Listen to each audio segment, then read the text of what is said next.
So the respiratory system, basically, what we will study in this particular chapter is the organs related to the respiratory system, how we breathe, that means the breathing mechanism, okay, what are the tissues involved, okay, and how it overall the functioning of it, okay.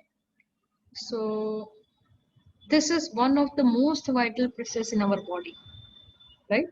Because once you have problem with breathing, it's an emergency, right? If you have problem with your stomach or digestion, it might not be an emergency, but it can be a problem and you can wait for 1 hour, in the line or in the queue in the hospital, right? But if it is a breathing problem, you're not able to breathe, then it's a very, very difficult situation and you need a sudden, help, medical help.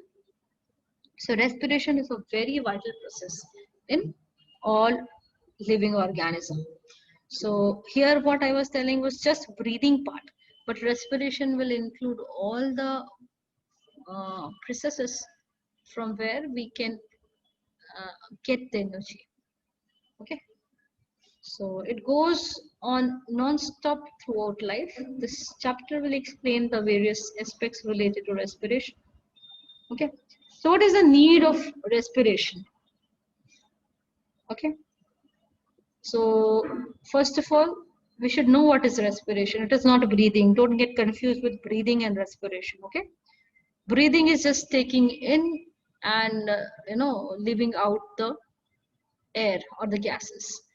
Breathing in of oxygen mostly means the air, and breathing out of the air, which includes more of carbon dioxide. So that is just breathing. But respiration is what? It is a chemical process of releasing energy by breaking down glucose, okay, for carrying out life processes. So respiration is the process by which we get the energy by breaking down the food or basically glucose. Okay, so breathing is one part of the respiration.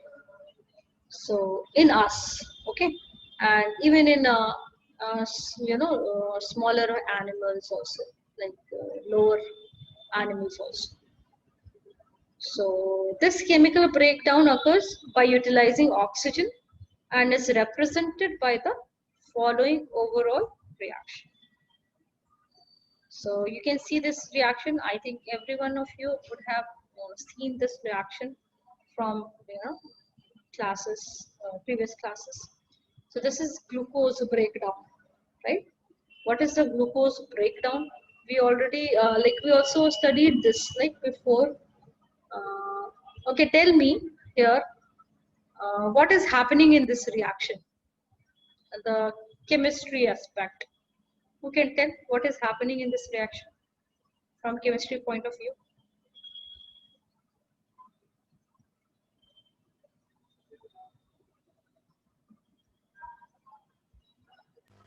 This glucose is getting oxidized. Okay, very good. Anyone else?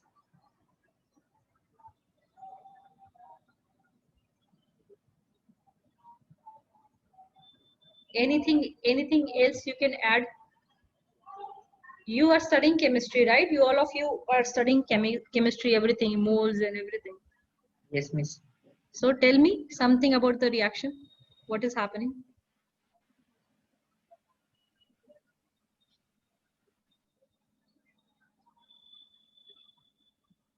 Okay, let me see how good you all are in chemistry and how you are Yes, studying the can I chemistry. add a point? Yes, Asmit. Acha, wait. Let me ask a question and then I want others also to try. So here, are you there? Yes, ma'am.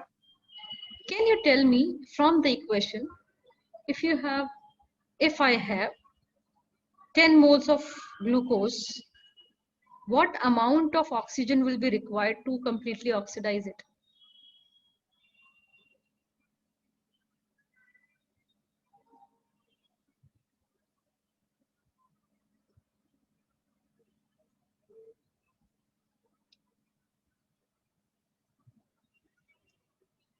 Did you get the question, everyone?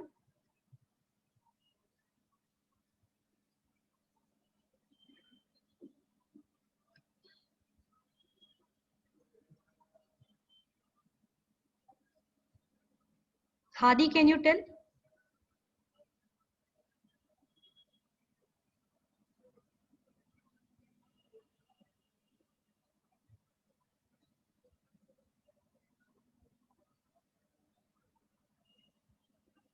Swapnabit?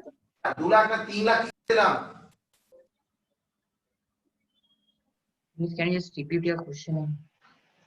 Yeah, I was asking if you have 10 moles of glucose, how much oxygen will be required for complete oxidation? Okay.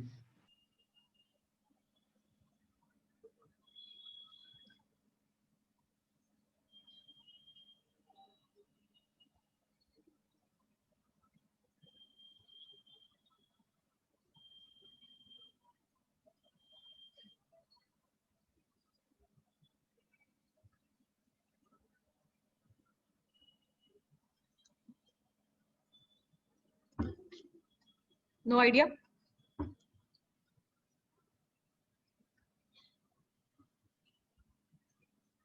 So the right answer is 60 moles. Very good, Ashmita.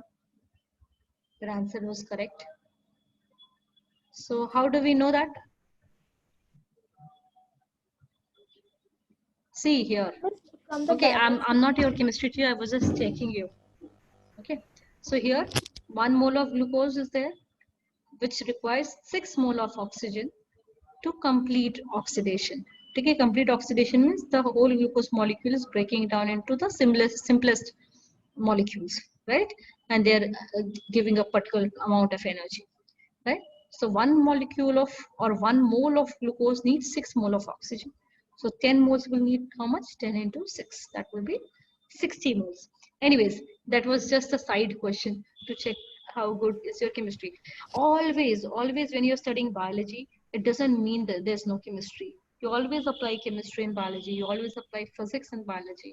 And that's how you will correlate the things. Okay? Miss, can I add Yes. a point? Yes, Asmita. Miss, since it is producing energy, so it will also produce heat. So can we define it to be an exothermic reaction? It is very good. It is an exothermic reaction because it is producing heat and energy. Okay. And mostly when a process is exothermic, mostly it will be a catabolic process. Okay. So this is a catabolic reaction because a bigger molecule is breaking down into simpler molecules. I told you this term, anabolic process and catabolic process. Oh, yes, miss. Right? So anabolic process where smaller molecules are joined up to make a bigger molecule. Like just opposite of this reaction, if you just reverse this arrow this side and you make it some, process for the photosynthesis. Okay, what will happen? It will become a anabolic process because smaller molecules will add up to form a bigger molecule. But here a bigger molecule is breaking down into smaller molecules and it is releasing energy. So it is a catabolic reaction. Catabolic reaction is exothermic in nature. Okay. So let's see the other parts. Okay. So there are 5 important points to remember about this chemical reaction from biological aspects. So this part of respiration yielding energy occurs inside the living cells, and therefore it is known as cellular respiration or tissue respiration. Okay, so this is a cellular respiration. Second point is, why the cellular respiration? Because this reaction is occurring inside a living cell. The second point here is the breakdown of glucose to carbon dioxide and water does not occur in a single step. This you have to understand. यहाँ पे हमने direct reaction दिया हुआ है, ठीक है? But in our body, it is not like in a single step. Glucose will give this much energy and this much CO2 and H2O, right? In our body, what will happen? In our body, This particular reaction will occur in several steps. You have heard about glycolysis, then Krebs cycle, then it will go enter into the mitochondria. Their electron transport chain will be there, where actually the energy will come in a chemical form, ATP. And then when it will be utilized, it will be released in the form of like whatever energy in kilojoules we write. Okay, so this is a series of reaction. So these are a series of chemical steps. Okay, some of the reaction, especially what if you have heard about glycolysis, that occurs in the cytoplasm, and the other part, you know, the release of the energy, okay, that occurs in the mitochondria. Is this clear? Yes. Okay, then each breakdown step is due to particular enzyme. Okay, so every step, ये मैंने आपको नहीं बताया है, but you should know that every reaction in biology, okay, every reaction in our body, that needs a catalyst. ठीक है? So every reaction needs a catalyst, and in our body, catalysts are known as enzymes, mostly enzymes. Okay, so without catalyst, none of the reaction takes place.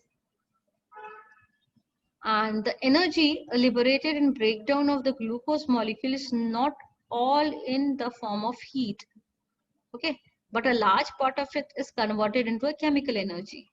Okay, heat is less, heat is very less, because we don't want to actually warm just. इसलिए बहुत जब ठंडी में क्या होता है, outside temperature बहुत ज्यादा होता है और अंदर का टेम्परेचर 37 मेंटेन करने के लिए बॉडी को ज्यादा एनर्जी एज अ हीट खर्चा करना पड़ता है, बट नॉर्मली वो उतना ही हीट रेडिएट करता है जितना रिक्वायर्ड है. Maximum part is converted into a chemical form, that is adenosine triphosphate, okay, ATP. It is a chemical substance which we little bit discussed in our advanced class also. So this ATP is a energy currency of the body. It is the energy currency of the body. ATP is the energy currency of the body.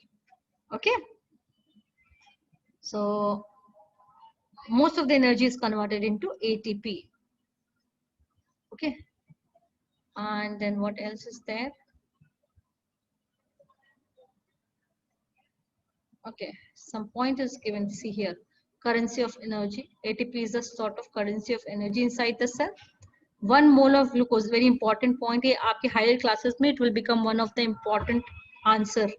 Okay, 1 mole of glucose on complete oxidation will give 38 molecules of ATP. ठीक है, आपको जब 12th में पढ़ाएंगे तो आपको detail pathway पढ़ना होगा कि you know there will be different fermentation pathways also where there will be less number of ATPs, right?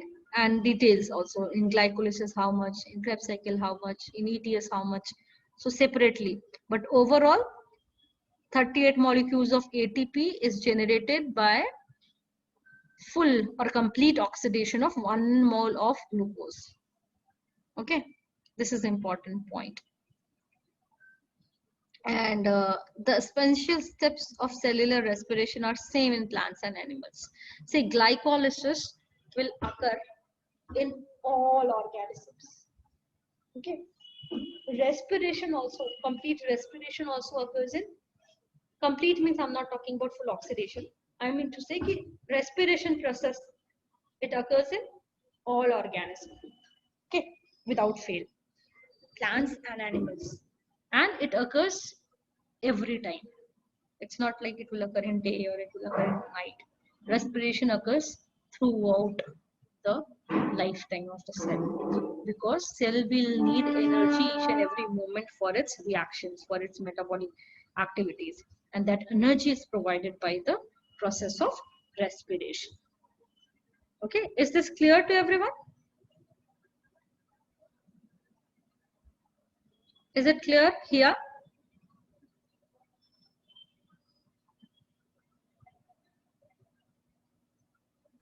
Yes, ma'am.